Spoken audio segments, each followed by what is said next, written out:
Even though Jessa Duggar has spoken about past troubles very openly, fans are still understandably concerned. Is she really happy in her marriage? Can she ever be happy living a life that she didn't really choose for herself? These worries date back to a time before Jessa learned how to kiss from her parents, when she had her own thoughts and ideas.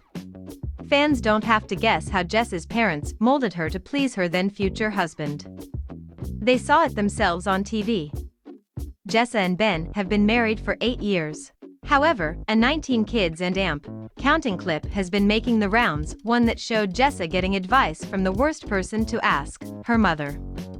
At the time, Jessa was simply in a courtship with Ben, but she wasn't sure what to make of him and turned to Michelle for help.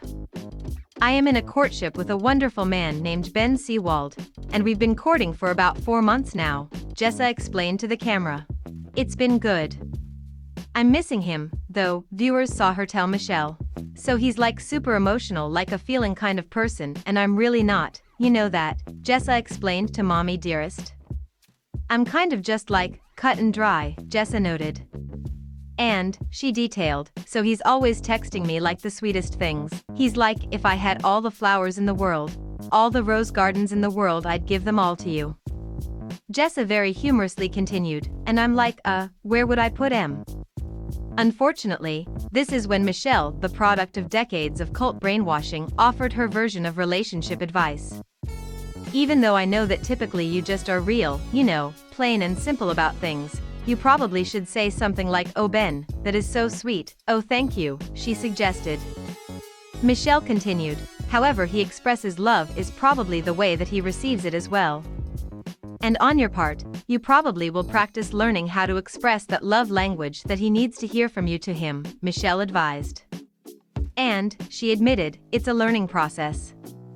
While learning to communicate is important, that sounded incredibly one-sided, and that's what social media users are saying, too. This is gross, commented a Redditor after the clip circulated.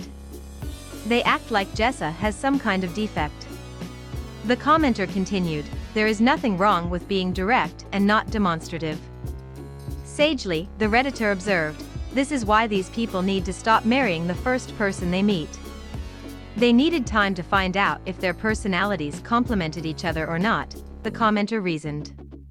If Ben needed someone to reciprocate his romantic personality, the Reddit comment went on, he deserved that. They continued, if Jessa can't do that for him, she deserved someone who fit her better too.